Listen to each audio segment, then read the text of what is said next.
friends ever since. One of the things about the Dirtywave M8 that I've said in lots of videos that I really like, at least when it comes to the hardware side of things, is the fact that it makes use of mechanical key switches. And it's not just any old kind of mechanical key switch implementation, they're also hot swappable, which means that you can switch them out for different kinds of switches depending on your preference. So for example, I prefer a bit of a clicky switch, and so that's what I've put in my particular device. And I've done a video talking about the switches, so you can go watch that if you're interested. But the other thing that's really interesting, or perhaps useful, about using mechanical key switches in general is that you can change the keycaps that they use.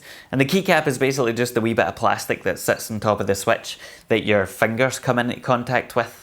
Now, in the mechanical keyboard world, people like to customize not just the switches but their keycaps, and there's a whole host of weird and wonderful artisanal keycaps available out there. For example, weird kind of marbled keycap designs, and also things like hot dogs on top of keycaps. However, when it comes to the Dirtywave M8, the issue is that the particular switches that are in there are called Kailh low profile chalk switches, and there aren't as many keycaps that are available that are compatible with those particular switches. You can't just go and get any old keycap and think that it'll fit on there because it's not compatible.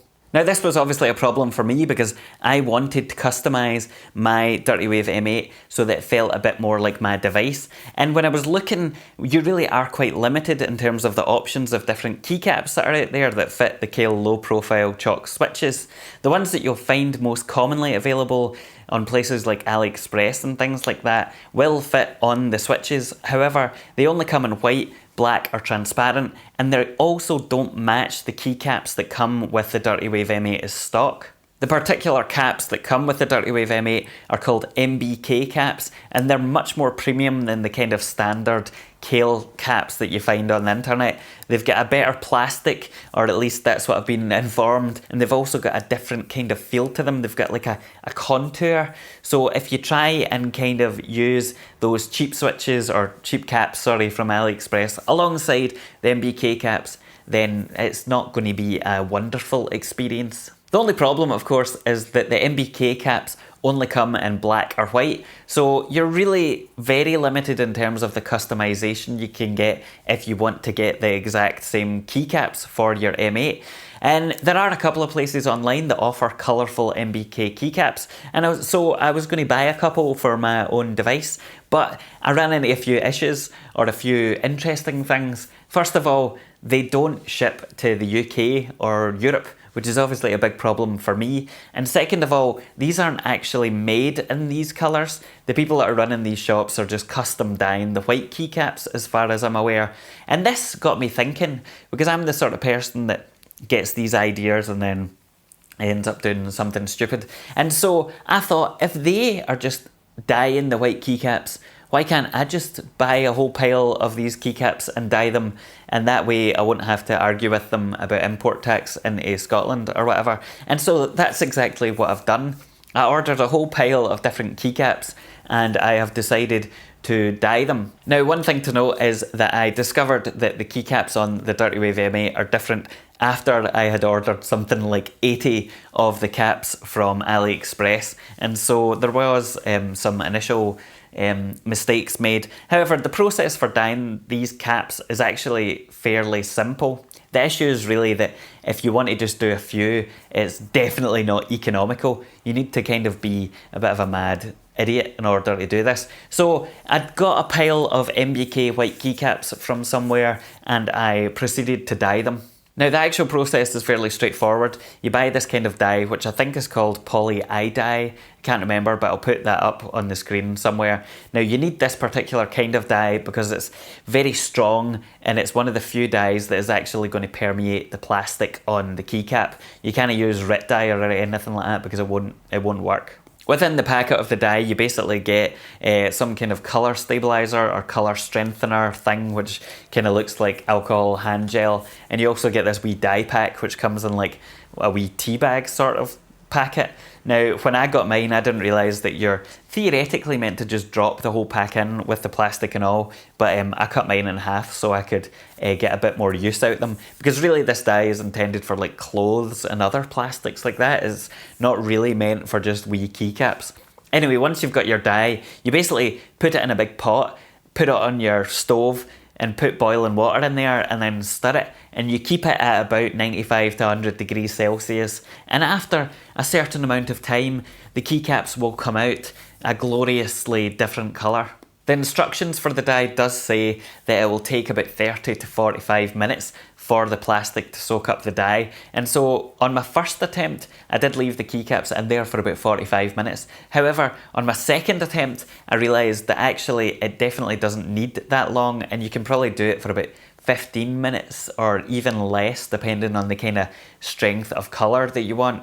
Now, if you're going to try this yourself at home, there are a few things to be aware of. First of all, obviously this dye will dye everything, and it will dye your spoons, it will dye your kind of plastic countertop or whatever if it's not treated properly, it will dye your clothing, so be very careful, as I found out to my own horror. Second of all, don't use a pot or a sieve that you're then going to use to make pasta with later, because nobody in your household will thank you if they get blue bits of macaroni.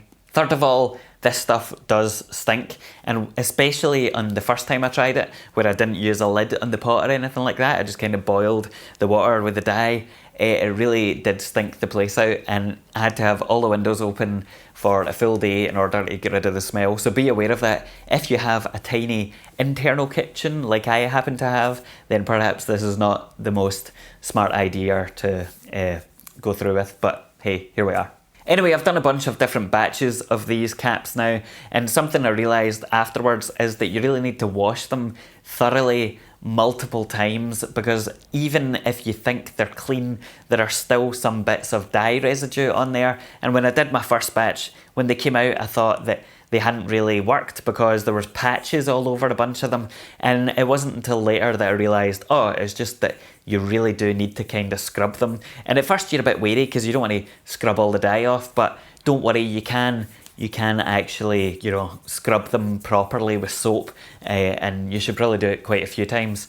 What I ended up having to do was wash them 3 or 4 times and then wash each key individually, use a wee cotton bud to get all the wee bits and pieces of extra dye off, which took quite a long time, to be honest. Now, when it comes to dyeing the MBK style of keycaps, this process is actually very straightforward, and if it wasn't the case that you really had to do quite a lot of keycaps in order to make it worthwhile, then, you know, anybody could really do this in their house.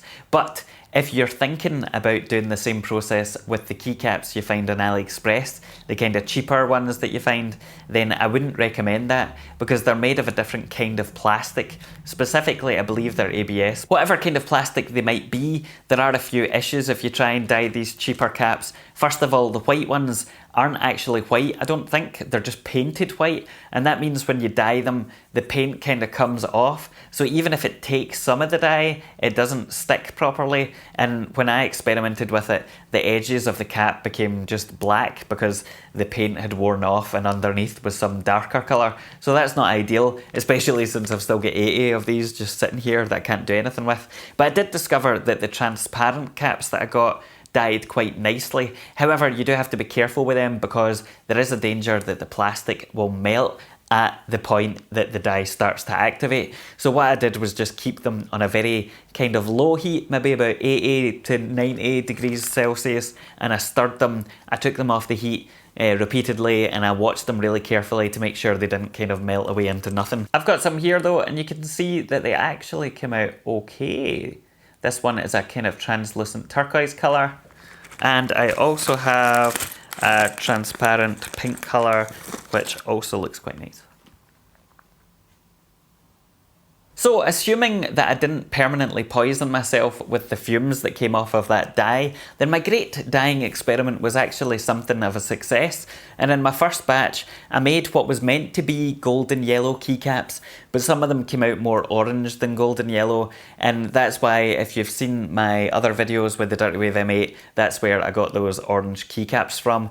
But because I don't need 65 yellow or orange keycaps, I have put them up for sale for other people who are in Europe who aren't able to get different coloured keycaps, and hopefully this will be useful to other folks. Since my first batch of these sold out and people were seemingly happy with them, I decided to experiment with some other colours, and so I've also done blue and pink keycaps, and I'll show you on my Dirtywave M8 over here. You can see the different variety of options I have here. I've got my blue keycap, I've got white, which is just the stock, I've got my golden yellow, I've got a pink, which is particularly nice, and then I've got these two transparent caps, which are transparent kind of turquoise and transparent purpley pink.